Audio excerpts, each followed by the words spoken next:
The vast expanse of space stretched out before Captain Elara Voss as she gazed through the viewport of the research vessel Horizon. Stars twinkled in the distance, a silent reminder of the countless worlds yet to be explored. Elara's daughter Zoe stood beside her, eyes wide with wonder at the cosmic tapestry before them. "It's beautiful, isn't it?" Elara said, placing a hand on Zoe's shoulder. The 10-year-old nodded, her curly red hair bouncing with the movement. "Are we really the first humans to see this part of space, Mom?" Elara smiled. "That's right. We're making history, you and I." The Horizon had ventured farther than any human ship before, seeking out new resources and potential colonies for an ever-expanding Earth. As lead xenobiologist, Elara had jumped at the chance to bring her daughter along, wanting to share the wonders of the universe with her. A sudden beeping from the ship's console broke the serene moment. Elara rushed to check the readings, her heart racing. "Zoe, go to your quarters. Now." "But Mom." "Now, Zoe, that's an order." As Zoe reluctantly left the bridge, Elara turned to her second-in-command, Dr. Marcus Chen. "What are we looking at, Marcus?" The astrophysicist's face was grim as he studied the holographic display. "Unknown vessel, Captain. It just appeared out of nowhere. No warp signature, no ion trail. It's like it materialized out of thin air." Elara's mind raced through the possibilities. First contact. After years of searching, they had finally encountered an alien civilization, but the circumstances were far from ideal. "Hail them," she ordered, straightening her uniform. Moments later, the view screen flickered to life, revealing a sight that made Elara's blood run cold. The alien before them was massive, easily twice the size of a human. Its skin was a mottled gray-green, covered in what looked like bony plates. 4 yellow eyes blinked at them, set in a face that seemed more akin to an earth reptile than any mammal. The alien spoke, its voice a deep rumble that seemed to vibrate through the ship itself. The universal translator struggled for a moment before spitting out words in stilted English. "Humans, you trespass in Cronax space. Prepare to be boarded." Elara raised her hands in a gesture of peace. "We come in peace. We are explorers, scientists. We meant no offense by entering your territory." The alien's mouth twisted in what might have been a sneer. "Peace? Cronax know no peace. Only strength. You will make fine offerings to the Behemoth." Before Elara could respond, the view screen went dark. Alarms blared throughout the ship as the Cronax vessel latched onto the horizon. "Battle stations," Elara shouted, but she knew it was futile. The Horizon was a research vessel, not a warship. They were defenseless against whatever the Cronax had in store for them. As the sound of tearing metal echoed through the ship, Elara's thoughts turned to Zoe. She had to protect her daughter, no matter the cost. The bridge doors exploded inward, and towering Cronax warriors poured through the opening. Their armor gleamed under the ship's emergency lights, and each carried a weapon that crackled with unknown energy. Elara stood her ground, arms spread wide to shield her crew. "We surrender," she said, her voice steady despite the fear coursing through her veins. "Please, we mean you no harm." The lead Cronax, distinguished by elaborate markings on its armor, stepped forward. It regarded Elara with what seemed like curiosity. "You speak of peace, yet you venture into the unknown. Curious creatures, you humans." Before Elara could respond, a small voice cried out from behind her. "Mom." Elara's heart sank as Zoe burst onto the bridge, having snuck out of her quarters. The girl froze at the sight of the aliens, her eyes wide with terror. The lead Cronax's gaze locked onto Zoe. "A youngling," it rumbled. "Interesting. Both will come with us. The rest," it made a dismissive gesture, and the other warriors raised their weapons. "No," Elara cried, but it was too late. Energy beams lanced out, and her crew fell around her. Only she and Zoe remained standing, protected by some unseen force emanating from the lead Cronax's armor. As Elara clutched Zoe to her chest, the Cronax leader approached. "I am War Chief Groknak. You and your offspring will face the Behemoth. If you survive, you may yet prove useful to the Cronax Empire." With that, Ilara and Zoe were roughly seized and dragged from the bridge of the horizon, their home for the past 3 years, now a tomb for their friends and colleagues. The interior of the Cronax ship was a maze of dark, angular corridors that seemed to pulse with an eerie bioluminescence. Ilara tried to memorize their path, but every turn looked the same. Zoe clung to her, face buried in her mother's side, trying to stifle her sobs. They were brought to a large, circular chamber dominated by a massive view screen. The starfield outside had been replaced by the swirling chaos of faster-than-light travel. Groknak turned to them, its yellow eyes gleaming. "Observe, humans. This is the power of Cronax technology. We bend space and time to our will." Ilara's scientific curiosity warred with her fear and grief. How is this possible? The energy requirements alone would be... "Silence," Groknak interrupted. "You will learn our ways soon enough, if you survive." The journey lasted what felt like hours. Ilara held Zoe close, whispering words of comfort and trying to formulate a plan. But surrounded by the hulking Cronax warriors, escape seemed impossible. Finally, the swirling lights outside the viewscreen coalesced into a star system dominated by a massive gas giant. Several moons orbited the planet, but it was the largest that drew Ilara's attention. Even from a distance, she could see that its surface was crisscrossed with massive structures, a planet-wide city. "Behold," Groknak announced, "Cronis Prime, the heart of our empire and home to the greatest warriors in the galaxy."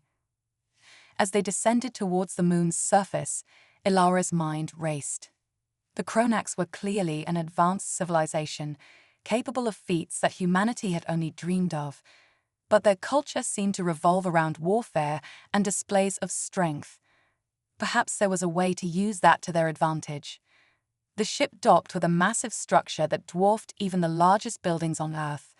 Ilara and Zoe were marched through more winding corridors until they reached what appeared to be a holding area. Dozens of cells lined the walls, each containing beings of various species, all looking worse for wear. Groknak stopped before an empty cell. "You will wait here until the Behemoth is ready. Pray to whatever gods you believe in, humans. You will need their strength." As the energy field of the cell sparked to life, sealing them in, Ilara finally allowed herself a moment of despair. She sank to the floor, pulling Zoe into a tight embrace. "I'm sorry, sweetheart," she whispered. "I'm so sorry I got us into this mess." Zoe looked up at her mother, tears streaking her face, but a determined set to her jaw. "It's not your fault, Mom. We'll find a way out. We always do, right?" Ilara managed a weak smile, marveling at her daughter's resilience. "That's right, Zoe. We're not giving up. We just need to observe, learn, and find a weakness we can exploit." As they sat in their cell, Ilara's mind worked overtime. The Cronax, for all their technological advancement, seemed to rely heavily on brute force and intimidation. But there had to be more to their society than that. If they could just find a way to communicate, to show that humans had value beyond being sacrifices to this mysterious behemoth. A commotion down the corridor caught their attention. A group of Cronax warriors was dragging a massive, fur-covered alien past their cell. The creature thrashed and roared, but the Cronax seemed unperturbed. "The Behemoth feasts tonight," one of the warriors grunted. As the group passed, Ilara caught a glimpse of something in the alien's eyes, not just fear, but intelligence. These beings the Cronax were sacrificing weren't mindless beasts. They were sentient creatures, just like her and Zoe. Ilara's resolve hardened. They weren't just fighting for their own survival now.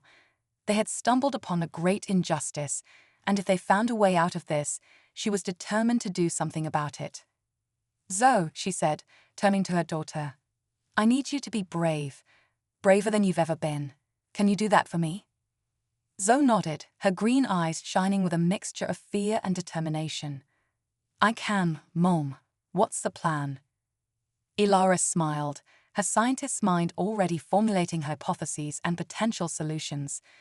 We're going to study the Cronax, learn everything we can about them and this behemoth. And then, we're going to show them that humanity is more than just a potential meal. We're going to change their minds. As the sounds of the doomed aliens' roars echoed down the corridor, Ilara and Zoe huddled together, whispering and planning. They were facing impossible odds, trapped on an alien world with a monstrous fate awaiting them. But they had each other, their wits, and the indomitable human spirit. Little did the Cronax know, they had just set in motion a chain of events that would shake the very foundations of their empire.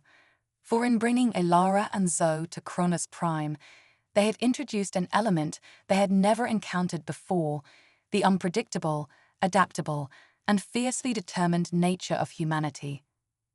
As the first part of their ordeal came to an close, Ilara and Zoe steeled themselves for what was to come. The true test, the encounter with the mysterious Behemoth, still lay ahead. But with their combined intelligence, compassion, and the unique bond between mother and daughter, they were prepared to face whatever challenges the Cronax could throw at them. The fate of not just their own lives, but potentially that of countless other species, now rested on their shoulders. And as the first humans to make contact with the Cronax Empire, Ilara and Zoe were determined to show the true strength of humanity, not through force of arms, but through courage, ingenuity, and an unbreakable spirit. The rhythmic thrum of alien machinery filled the air as Ilara and Zoe were led through the winding corridors of the Cronax facility. Their cell had opened abruptly, and without a word, they were ushered out by a pair of towering guards. The mother and daughter clung to each other, drawing strength from their bond as they faced the unknown. As they walked, Ilara's keen eyes took in every detail.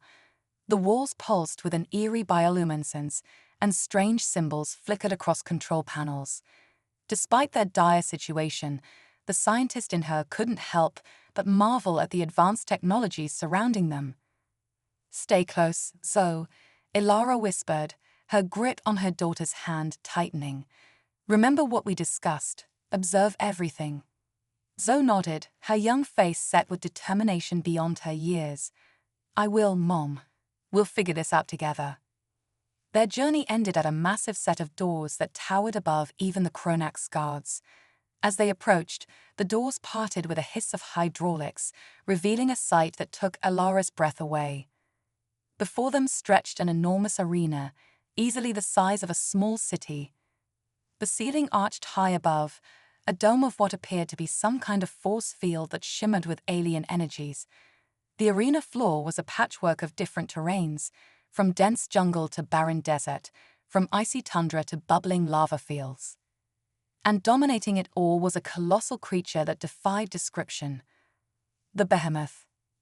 It was as large as a skyscraper, its body a shifting mass of tentacles, claws, and gnashing teeth. Multiple eyes of various sizes dotted its form, each one swiveling independently to survey its domain.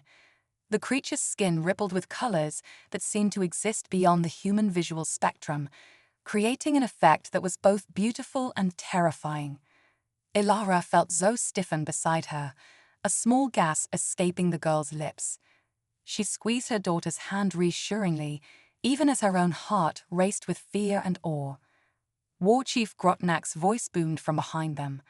"Behold, humans, the Behemoth, the living embodiment of Cronax might, and the crucible through which all must pass to prove their worth." Ilara turned to face the Cronax leader, her scientific curiosity momentarily overriding her fear. What is it? Some kind of bioengineered creature?" Grotnak's multiple eyes blinked in what might have been amusement. "The Behemoth is beyond your comprehension, human.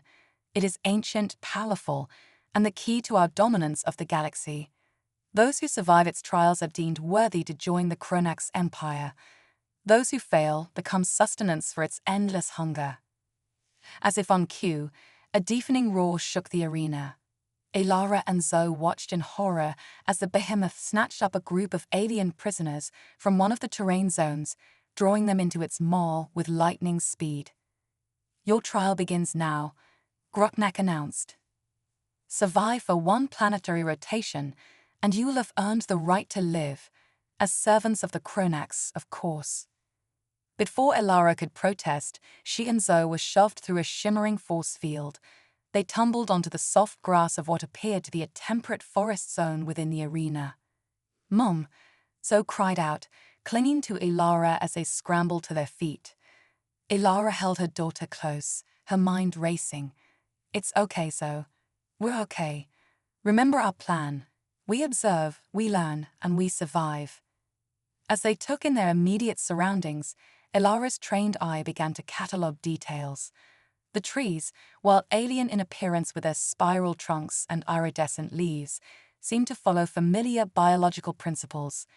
The air was breathable, if slightly thicker than Earth normal. A nearby stream trickled with what appeared to be water. "Look, Mom," Zoe whispered, pointing to a cluster of bright blue fruits hanging from a nearby tree. "Do you think they're safe to eat?" Elara approached cautiously, examining the fruits without touching them. "Good eye, Zoe, but we can't be sure without proper analysis. For now, we'll stick with the water. I can test it with the emergency purification tablets in my med kit." As they settled into a defensible position near the stream, Elara's mind whirred with possibilities. The arena was clearly designed to test various survival skills, but it was also an artificial environment. That meant it was controlled, and control meant predictability. "So, I need you to help me map this area," Elara said, sketching a rough outline of their zone in the dirt. "Pay attention to any patterns in the plant life, any signs of animal activity." The Cronax built this place, which means there must be logic to its design. As they worked, a distant rumble reminded them of the Behemoth's presence. Elara tried to track its movements, noting that it seemed to focus on specific zones for periods of time before moving on. "It's like it's following a schedule," Zoe observed, her young mind picking up on the pattern quickly. Elara nodded, pride swelling in her chest despite their dire circumstances. "Excellent observation, sweetheart. If we can predict its movements, we might be able to stay one step ahead." As the hours passed, they cautiously explored their zone, always alert for danger. They discovered hidden caches of supplies, basic tools, containers of what seemed to be nutrient paste, and even some rudimentary weapons. "The Cronax want us to survive, at least for a while," Elara mused as they examined their finds. "This isn't just about feeding their behemoth. It's entertainment for them." Zoe's face scrunched up in disgust. "That's horrible.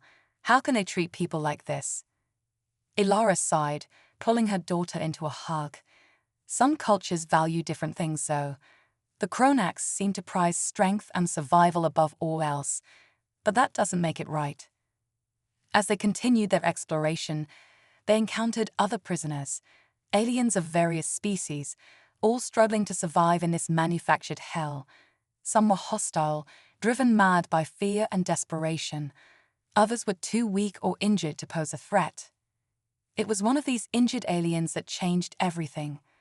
They found the creature huddled in a small cave, its blue-tinged skin pale, and its breathing labored. It resembled a cross between a deer and a squid, with multiple limbs ending in delicate, hand-like appendages. "Mom, we have to help it," Zoe said, her voice filled with compassion. Elara hesitated. Their supplies were limited, and helping this alien could jeopardize their own survival. But as she looked at her daughter's determined face, she knew what they had to do. "You're right, Zoe. Let's see what we can do." As they approached, the alien's eyes, all 6 of them, widened in fear.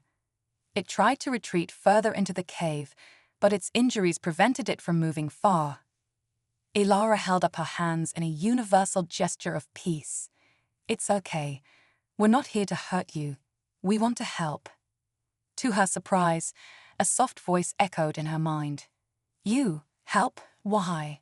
All here, enemies." Elara gasped. "You're telepathic." The alien's eyes blinked in rapid succession. "Yes, all ethery, communicate thus. You, different, not like others." As Ilara used her limited medical supplies to tend to the Ethery's wounds, Zoe sat nearby, her face scrunched in concentration. Suddenly, her eyes widened. "Mom, I can hear it too." The Ethery's mental voice seemed to brighten. "Young one, strong mind, quick learner." Over the next few hours, as they cared for the injured Ethery, Ilara and Zoe learned more about their fellow prisoners and the nature of the arena. The Ethery, who called itself Sin, had been in the arena for several cycles and had gathered knowledge from other captives. Behemoth, not just beast, Finn explained, connected to Cronis. They control, but not fully. Behemoth has own will. This information sparked an idea in Ilara's mind. "Sin, you said you're telepathic. Can you sense the Behemoth's thoughts?" Sin's limbs rippled in what might have been a shudder. Too powerful, too alien, but maybe together. Human minds, different, adaptable. As night fell in the arena, an artificial cycle controlled by the Cronis, Ilara, Zoe, and Sin huddled in their cave planning.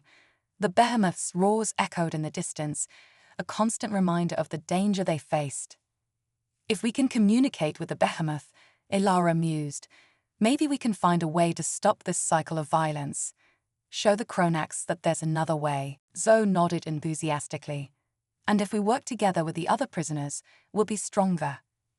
Sin's mental voice carried a note of hope for the first time. Humans, surprising. Perhaps, chance but change.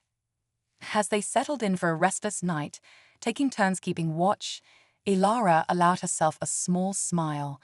They were far from safe, and the challenges ahead were daunting. But they had found an ally, begun to unravel the mysteries of the arena, and most importantly, kindled a spark of hope. Tomorrow, they would put their plan into action. They would reach out to other prisoners, gather more information, and prepare for their greatest challenge yet, an attempt to communicate with the Behemoth itself. As Ilara watched her daughter sleep, curled up next to their new alien friend, she felt a surge of determination. They were more than just survivors now. They were the seeds of a rebellion, a chance to show the Cronis and the Behemoth that there was strength in compassion, in cooperation, in the very things that made them human. The arena of trials had been designed to break them. Instead, it had given them purpose. And as the artificial night deepened around them, Ilara allowed herself to believe that maybe, just maybe, they could change the course of an entire alien civilization. Little did she know that their actions had already set in motion events that would shake the Cronis Empire to its very foundations. Part 3. Unexpected Bonds. As the artificial dawn broke over the arena, Ilara, Zoe, and their new ally Sin emerged from their makeshift shelter. The Behemoth's distant roars served as a constant reminder of the danger they faced, but there was a new determination in their eyes. "Remember the plan," Ilara whispered, squeezing Zoe's hand. "We need to gather more allies, learn about the other zones, and find a way to communicate with the Behemoth." Zoe nodded, her young face set with resolve. "I'm ready, Mom. We can do this." Finn's telepathic voice echoed in their minds. Other prisoners, scattered, dangerous, but some may listen. As they ventured deeper into the forest zone, Ilara's scientific mind catalogued every detail. The flora here was unlike anything on Earth, yet followed familiar patterns of evolution.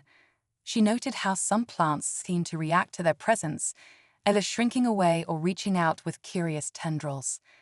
Their first encounter with other prisoners came suddenly. A group of reptilian aliens burst from the underbrush, brandishing crude weapons made from arena materials. "Stop," Ilara called out, raising her hands. "We're not here to fight. We want to talk."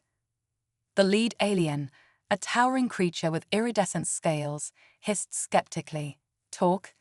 In arena, only survival matters." Zoe stepped forward, her voice steady despite her fear. "But we're stronger together. We can help each other survive." The aliens exchanged glances, clearly surprised by the young human's bravery. Slowly, they lowered their weapons. Over the next few hours, Elara, Zoe, and Sin shared what they had learned about the arena and the Behemoth. The reptilians, who called themselves the Saurians, offered their own insights and survival tips. Behemoth follows Patterns, the Saurian leader, who introduced himself as Kraz, explained, but patterns change, unpredictable at times. Elara nodded, her mind racing. That supports our theory that it has some level of independence from the Cronax control. As they talked, other prisoners emerged from hiding, drawn by the unusual sight of different species cooperating. Soon, a small but diverse group had formed, each bringing unique knowledge and skills. There were the Luminians, bioluminescent beings who could communicate through patterns of light, the Gravitons, small, dense creatures with limited control over gravitational fields, and the Chlorophyllians, plant-like aliens who could photosynthesize and had an innate understanding of the arena's flora. As the group grew, so did their collective knowledge. They learned of the other zones in the arena, the scorching desert, the freezing tundra, the toxic swamps, and the unique challenges each presented. They shared survival strategies and began to form a more comprehensive map of the entire arena. But it was Zoe who made the most startling discovery. As the group rested near a small pond, Zoe sat quietly, her eyes closed in concentration. Suddenly she gasped, her eyes flying open. "Mom, I can feel it. The Behemoth. It's sad." All eyes turned to the young human girl. Elara knelt beside her daughter, a mix of concern and curiosity on her face. "What do you mean, sweetheart?" Zoe's brow furrowed as she tried to articulate what she was experiencing. "It's like a big sad song. In my head, I think the Behemoth is lonely." Sin's mental voice rang with surprise. "Young one, extraordinary. Connecting with Behemoth, thought impossible." The implications of this discovery were enormous. If the Behemoth was truly sentient, and if it was being controlled or manipulated by the Cronax, then everything they thought they knew about their situation had changed. Elara's mind raced with possibilities. If we can communicate with the Behemoth, maybe we can find a way to stop this cycle of violence. But we need to understand it better. Kraz, the Saurian leader, nodded his scaled head. "Dangerous, but necessary. If Behemoth allies with prisoners, Cronax power weakens." Over the next few days, their group grew and organized. They established a base camp in the forest zone, using the skills of each species to create defenses and gather resources. The Chlorophyllians helped identify safe food sources, while the Gravitons used their abilities to create hidden storage caches. All the while, Zoe worked with Sin to develop her newfound connection to the Behemoth. Hours were spent in deep meditation, with Zoe acting as a bridge between the telepathic Etheri and the mysterious creature that dominated the arena. As Zoe's understanding grew, so did her compassion for the Behemoth. "It's not evil, Mom," she explained one evening. "It's trapped, like us. The Cronax use it, but they don't understand it." Elara hugged her daughter, marveling at her empathy and wisdom. "You're incredible, Zoe. Your connection might be the key to all of this." Their moments of peace were short-lived, however. The Behemoth's attacks, while seemingly random, were increasing in frequency. It was as if the creature could sense the growing cooperation among the prisoners and was being driven to stamp it out. During one particularly close call, as the group fled from the Behemoth's approach, Elara found herself face to face with the massive creature. Time seemed to stand still as she locked eyes with one of its many swirling orbs. In that moment, she felt a glimmer of the intelligence behind its actions, the pain and confusion that drove it. As the Behemoth's tentacle reached for her, Zoe's voice cut through the chaos. "Stilo Pei." To everyone's amazement, the Behemoth froze. Its tentacle hovered inches from Elara, trembling slightly as if fighting against an invisible force. Zoe stood with her arms outstretched, her small form dwarfed by the colossal creature. Her eyes were closed in intense concentration, sweat beading on her forehead. "It's okay," she said, her voice strained but gentle. "We're not your enemies. We want to help you. Slowly, impossibly, the behemoth withdrew.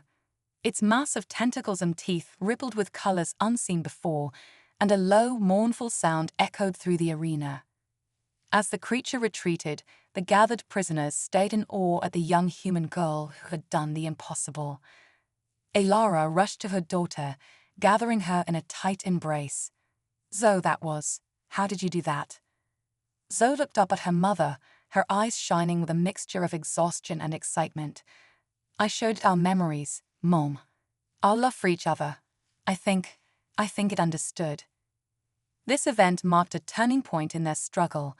Word spread quickly through the arena of the human child who could communicate with the behemoth. More prisoners sought out their group, drawn by the hope of a possible end to their torment. But their actions had not gone unnoticed. High above the arena, in the control center of the Cronis facility, War Chief Grotnak watched the surveillance feeds with growing concern. "Impossible," he muttered, his multiple eyes narrowing. "No species has ever connected with the behemoth. These humans, they are more dangerous than we realized." He turned to his subordinates, his voice booming with authority. "Increase the behemoth's aggression protocols. Flood the arena with more predators. We must crush this rebellion before it truly begins." As alarms blared through the Cronis facility, Grotnak's gaze returned to the image of Elara and Zoe on the screen. "You may have surprised us humans, but you have yet to face the true might of the Cronis Empire." Back in the arena, oblivious to the new dangers being prepared for them, Elara, Zoe, and their diverse group of allies continued to plan and prepare. They had made a connection with the behemoth, but it was tenuous at best. They needed to find a way to break the Cronax's control permanently. As night fell over the arena once more, Elara looked out over their growing community of survivors. Aliens of different species worked together, sharing resources and knowledge. In the face of overwhelming odds, they had found strength in unity, in the very qualities the Cronax had dismissed as weakness. She pulled Zoe close, feeling a surge of pride and love for her brave, compassionate daughter. "We've come so far," she whispered, "but our greatest challenge still lies ahead." Zoe nodded, her young face serious. "I know, Mom, but we're not alone anymore. We can do this. We have to." As they settled in for another night of uneasy rest, neither mother nor daughter could have imagined the trials that awaited them. The Cronax were preparing to unleash their full might against the prisoners. The behemoth's loyalty hung in a precarious balance, and the fate of not just their small group, but potentially countless worlds, rested on their shoulders. The arena of trials had become a crucible for change, and at its heart stood a human scientist and her extraordinary daughter, ready to show the galaxy the true strength of humanity. The days that followed were a whirlwind of activity and discovery. The coalition of prisoners, led by Elara and inspired by Zoe's connection to the behemoth, had transformed a section of the forest zone into a thriving, multicultural settlement. It was a stark contrast to the brutal arena that surrounded them, a testament to the power of cooperation and shared knowledge. Elara stood at the edge of their camp, watching as aliens from a dozen different species worked together. The gravitons were using their abilities to help the chlorophyllians construct elevated gardens, while saurian hunters shared techniques with Luminian scouts. At the center of it all was Zoe, moving from group to group, her natural empathy and curiosity bridging gaps between species that had once seemed insurmountable. "Remarkable, isn't it?" Sin's telepathic voice echoed in Elara's mind. The ethery floated beside her, its tentacles gently undulating in the artificial breeze. Elara nodded, a mixture of pride and concern on her face. "It's more than I ever could have hoped for, but I can't shake the feeling that the Cronax won't let this continue for much longer." As if in response to her words, a distant roar shook the arena. The Behemoth was on the move again, but its attacks had become less frequent and less destructive since Zoe's breakthrough. Still, its presence was a constant reminder of the precarious nature of their situation. "Zoe's connection grows stronger," Sin observed, "but Behemoth, conflicted. Cronax controls still strong." Ilara sighed, running a hand through her hair. We need to find a way to sever that control completely. But how? Their conversation was interrupted by a commotion at the edge of the camp. A group of scouts, led by Kraz, had returned from an expedition to the desert zone. They carried with them a wounded alien unlike any Ilara had seen before. The newcomer was tall and slender, with skin that seemed to shift and ripple like sand in the wind. Its eyes were deep pools of swerving gold, and instead of a mouth, it had a series of vibrating membranes. Found in desert, Kraz explained between heavy breaths. Injured by new predators, spoke of Cronax secrets. Ilara rushed to help, her scientific curiosity piqued even as she assessed the alien's injuries. Can you understand it? She asked Sin. The Ethery's mental voice was tinged with excitement. Yes, fascinating species, calls itself a whisper, communicates through vibrations in air and soil. As they tended to the whisper's wounds, Zoe appeared at Ilara's side. The young girl placed a gentle hand on the alien's shifting skin, her eyes closing in concentration. After a moment, she gasped. Mom, it knows things about the Cronax. About the arena. It used to work for them. This revelation sent a ripple of excitement and suspicion through the gathered prisoners. The whisper, sensing their unease, began to vibrate more intensely. Sin translated its song-like language. Was slave to Cronax. Designed arena systems. Escaped into trials. Knows weakness in Behemoth control. Ilara's mind raced with the implications. This could be the break we've been looking for. But we need to be careful. The Cronax must know their former slave is loose in the arena. Her caution proved prescient. As night fell and the prisoners gathered to discuss their next move, the sky above the arena lit up with an unnatural aurora. The force field that enclosed their world shimmered and pulsed with energy. Zoe clutched her head, crying out in pain. The Behemoth. It's screaming. Ilara held her daughter close as the ground beneath them trembled. In the distance, the Behemoth's roars took on a new tone, one of agony and rage. The whisper's body rippled frantically, and Sin translated its urgent vibrations. Cronax activating, failsafe, driving Behemoth to frenzy, will destroy everything. As if to underscore the whisper's warning, explosions rocked the distant corners of the arena. New fissures opened in the ground, spewing forth waves of vicious predators. The carefully constructed zones began to break down, harsh desert sands spilling into lush forests, icy winds howling across once temperate plains. Ilara's voice cut through the growing chaos. Everyone, stay calm. We've prepared for this. Gravitons reinforce the barriers. Luminians set up a perimeter. Saurians ready the defenses. As the coalition mobilized, Ilara turned to Zoe, Sin, and the Whisper. We need to find a way to calm the Behemoth and disrupt the Cronax control. Zoe, do you think you can reach it? Zoe nodded, her face pale but determined. I can try, Mom, but it's in so much pain. The Whisper vibrated again, and Sin translated. Know of control center. Hidden in arena. Can disrupt signals. A plan began to form in Ilara's mind. It was dangerous, perhaps even foolhardy, but it was their best chance. All right, Zoe, you and Sin focus on connecting with the Behemoth. Try to soothe it, help it resist the Cronax commands. The rest of us will find this control center and shut it down.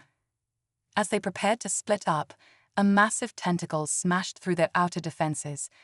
The Behemoth had arrived, its eyes glowing with an unnatural red light, its body writhing in apparent agony. Zoe stepped forward, her small hand outstretched. It's okay, she called out, her voice somehow carrying over the din of battle and destruction. We're here to help you. Fight it. For a moment, the Behemoth's assault paused. Its nearest eye swiveled to focus on Zoe, a glimmer of recognition visible in its swirling depths. But then another surge of energy pulsed through the arena's force field, and the creature rolled in renewed fury. Go, Ilara shouted, pushing Zoe towards Finn. Find somewhere safe and concentrate on the connection. We'll handle the rest. As Zoe and Sin retreated to a sheltered area, Ilara turned to the assembled aliens. This is it. Everything we've worked for comes down to this moment. The Cronax think we're weak because we choose cooperation over conflict. Let's prove them wrong. With a rallying cry that transcended language, the coalition charged into battle.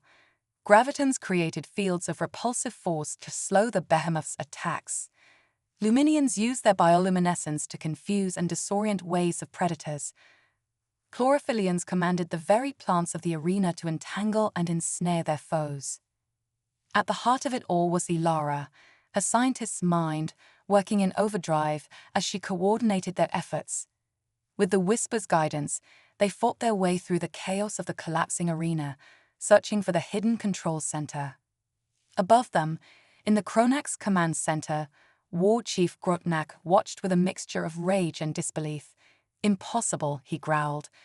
No prisoners have ever resisted this long. How are they doing this? One of his subordinates spoke up hesitantly. Sir, we're detecting an anomaly.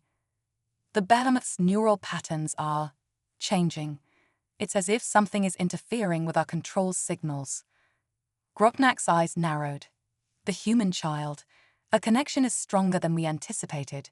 He turned to his commanders, his voice booming with authority.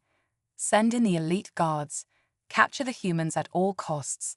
This ends now. Back in the arena, Ilara and her team had finally located the hidden entrance to the control center. As they worked to bypass its security, waves of heavily armed Cronax soldiers poured into the arena. Mum, Zoe's mental voice, amplified by her connection with Finn, echoed in Ilara's mind. I can feel the Behemoth fighting the control, but it needs help.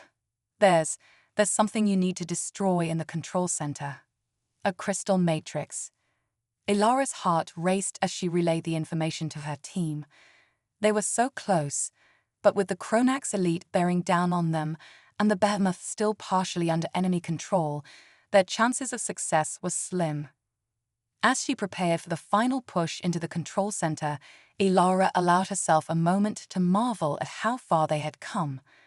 A ragtag group of prisoners from across the galaxy, united by compassion and a shared desire for freedom, standing against an empire that had dominated countless worlds. Whatever happened next, they had already achieved something remarkable.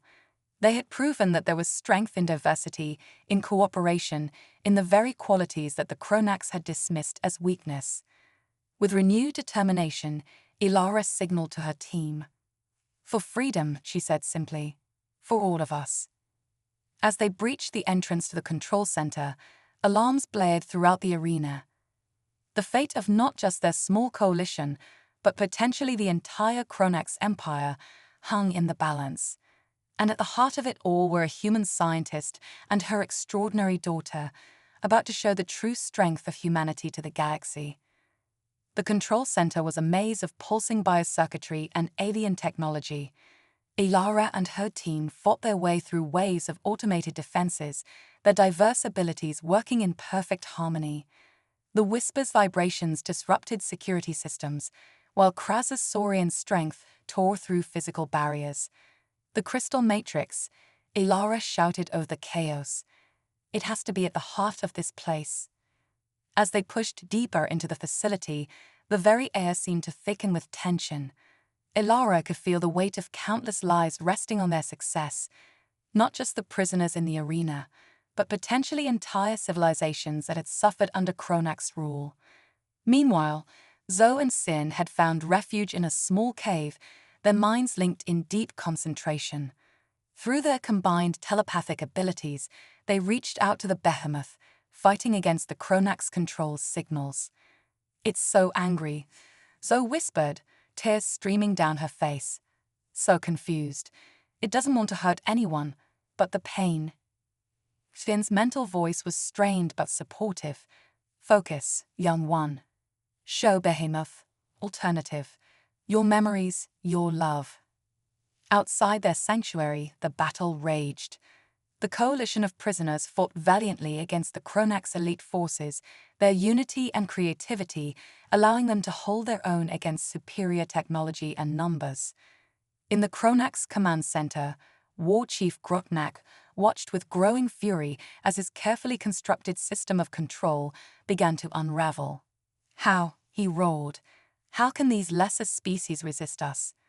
His second-in-command, a younger Cronax named Zarak, spoke hesitantly. Sir, I've been analyzing their tactics. They're cooperating, using their diverse abilities in ways we never anticipated. Groknak's eyes narrowed. Cooperation is weakness. It is the strong who survive, who rule. Zarak paused, then ventured a dangerous thought. But sir, what if we're wrong? Before Groknak could respond, alarms blared throughout the command center. On the main view screen, they watched as Elara and her team breached the inner sanctum of the control facility. In the heart of the control center, Elara and her allies found themselves face to face with the source of the Cronax's power. A massive crystal, pulsing with otherworldly energies, dominated the chamber. Tendrils of light stretched from it, connecting to smaller crystals that Elara realized must be spread throughout the arena and beyond. The neural network, the whisper vibrated, its message translated by a nearby Luminian. Source of control, over Behemoth, over all. Elara approached the crystal, her scientific mind racing to understand its properties. How do we shut it down without potentially hurting the Behemoth or causing some kind of catastrophic feedback? As if in response to her question, Zoe's voice echoed in her mind. Mom, I can see it through the Behemoth's eyes. It's alive, Mom. The crystal is alive. This revelation struck Elara like a physical blow. They weren't just dealing with advanced technology, but with some form of sentient crystal being, enslaved by the Cronax just as surely as the Behemoth had been. We can't destroy it, Elara realized. We need to free it. But before they could act on this insight, the chamber doors burst open. War Chief Groknak himself strode in, flanked by elite Cronax guards. Enough, he roared. You have defied the natural order for too long. The strong dominate the weak. That is the way of the universe. Elara stepped forward, her voice calm but filled with conviction. You're wrong. True strength comes from unity, from combining our unique abilities and perspectives. Look around you, Groknak. A group of lesser species has fought their way to the heart of your empire. What does that tell you about the nature of strength? For a moment, doubt flickered in Groknak's eyes, but then his face hardened. Pretty words, human, but words don't win wars. Power does, and we hold the power here. He raised a device, his finger hovering over a button. One press, and the Behemoth will obliterate your little rebellion. Your daughter's connection won't save you this time. Time seemed to slow for Elara. She saw her allies tensing for battle, saw the cruel determination in Groknak's eyes. But then she felt something else, a presence in her mind, vast and ancient. The crystal matrix was reaching out to her.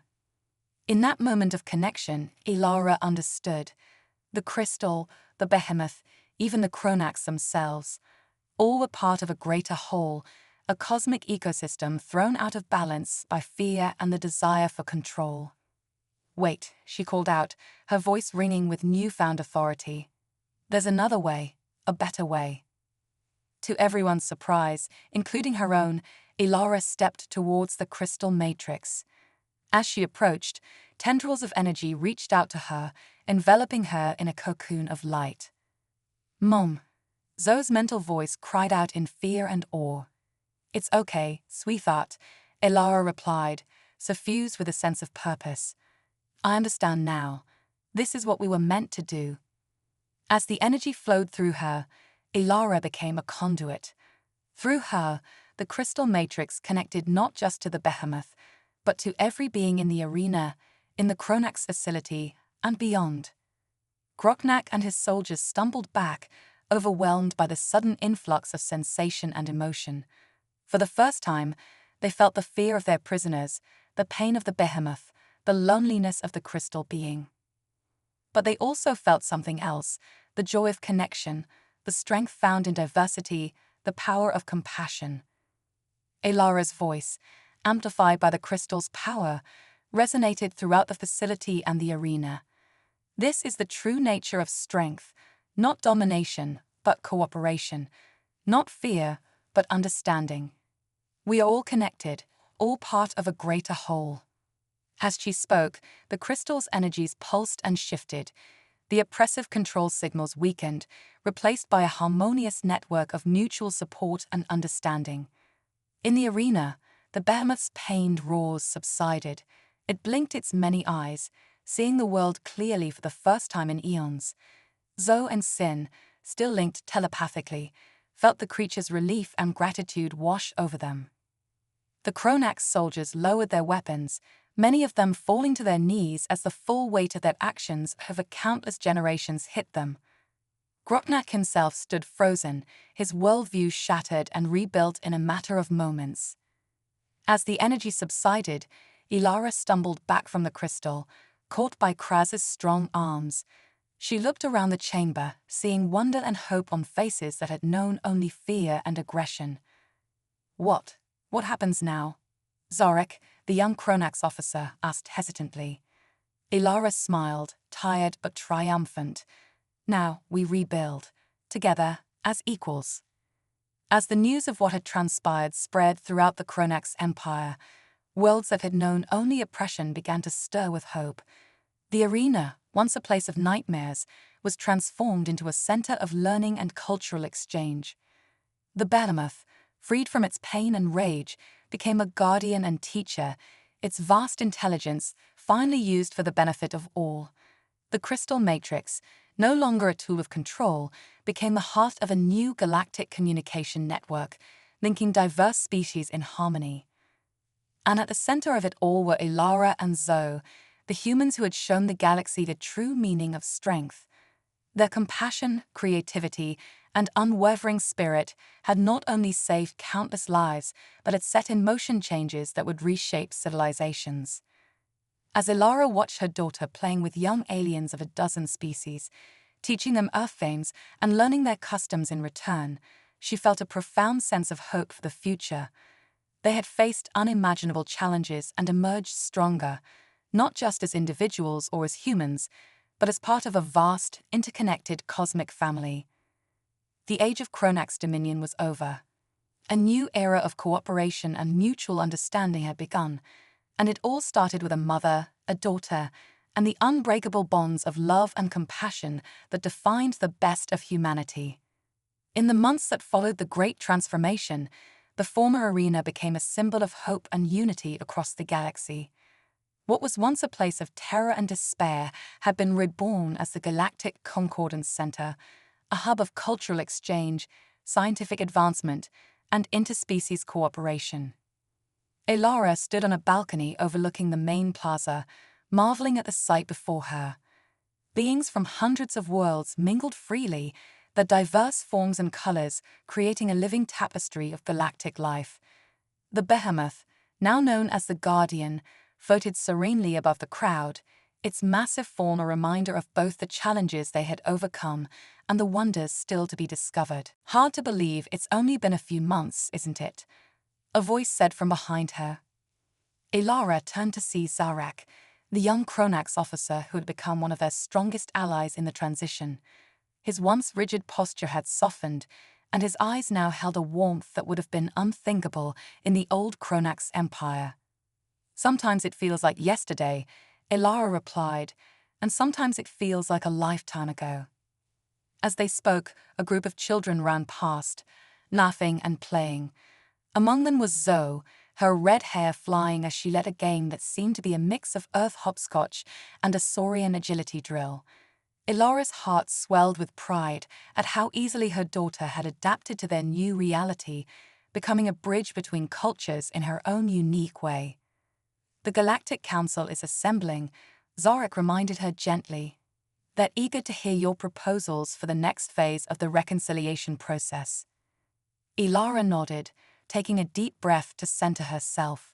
In the aftermath of the transformation, she had found herself thrust into a leadership role she had never anticipated. Her scientific background, combined with her experience in bringing diverse groups together, had made her an ideal candidate to help guide the newly forming galactic community. As they made their way to the council chambers, Ilara reflected on the challenges they still faced.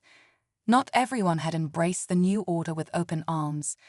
There were still pockets of resistance, former Cronax hardliners and others who feared change. But with each passing day, more and more beings were coming to see the benefits of cooperation and mutual understanding. The council chamber itself was a testament to their new philosophy. Instead of a hierarchical arrangement, the room was circular, with representatives from all species seated as equals. The crystal matrix, now fully awakened and cooperative, provided instant translation and facilitated deeper understanding between vastly different forms of consciousness.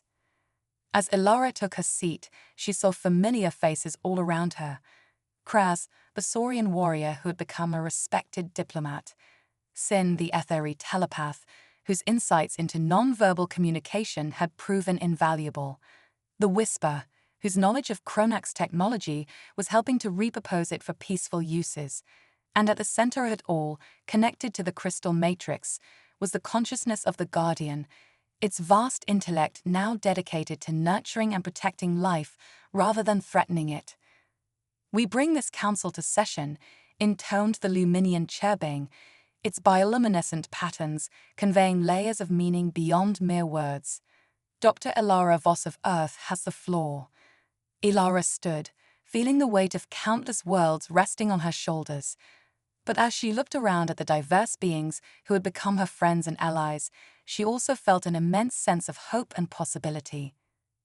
"Fellow beings of the galaxy," she began, her voice clear and strong. "We stand at a crossroads of history. The old ways of dominance and fear have been cast aside, but the path forward is not yet clear. It falls to us to shape the future we wish to see." As she spoke, Ilara outlined her vision for the future. She proposed the establishment of a galactic academy where beings from all worlds could come to learn from each other. She suggested the creation of joint scientific missions to explore the unknown reaches of the universe. And most ambitiously, she laid out plans for a massive undertaking to heal worlds that had been ravaged by centuries of Cronax exploitation. "We have within us the power to break cycles of violence that have persisted for eons," Ilara continued, her passion evident in every word. "We have seen that true strength lies not in domination, but in our capacity for empathy, for innovation, and for cooperation in the face of overwhelming odds." As she spoke, Ilara could feel the energy in the room shifting. Even those who had been skeptical were leaning forward, caught up in the possibilities she presented. "But we must also acknowledge the challenges ahead," she cautioned. "There will be those who resist change, who cling to old hatreds and fears. We must meet them not with force, but with patience and understanding. For it is only by breaking the cycle of violence that we can truly build a lasting peace." As Ilara concluded her speech, the chamber erupted in a chorus of approval. Beings cheered in hundreds of languages, their unified spirit transcending the barriers of biology and culture. In that moment, watching the representatives of 100 worlds come together in common purpose, Ilara felt a profound sense of accomplishment. They had not only survived the trials of the arena, they had used that crucible to forge a new destiny for all sentient beings. As the council session continued, with representatives building upon Ilara's proposals and offering their own insights, she found her thoughts turning to the future. There were still so many mysteries to explore, so many worlds to discover and heal. The journey ahead would not be easy, but they would face it together as a united galactic community. Later that evening, as Ilara tucked Zoe into bed, her daughter looked up at her with eyes full of wonder. "Mom," she said sleepily, "do you think there are other beings out there, beyond our galaxy?" Ilara smiled, stroking Zoe's hair. "I'm sure there are, sweetheart, and someday we'll be ready to meet them, not as conquerors or victims, but as friends." As Zoe drifted off to sleep, Ilara stood by the window, gazing up at the star-filled sky. The universe suddenly seemed so much larger, so much more wondrous than she had ever imagined. And humanity, once a small and isolated species, now stood at the forefront of a new age of galactic cooperation and discovery. Whatever challenges lay ahead, Elara knew that they would face them with the same spirit that had seen them through the trials of the arena. With compassion, creativity, and an unwavering belief in the power of unity, there was no obstacle they couldn't overcome, no wonder they couldn't achieve. As she closed her eyes, Elara sent a silent thank you to the universe, for in reaching for the stars, humanity had not only found its place among them, but had helped to forge a brighter future for all sentient beings. The greatest adventure was just beginning, and Elara couldn't wait to see what marvels the next day would bring.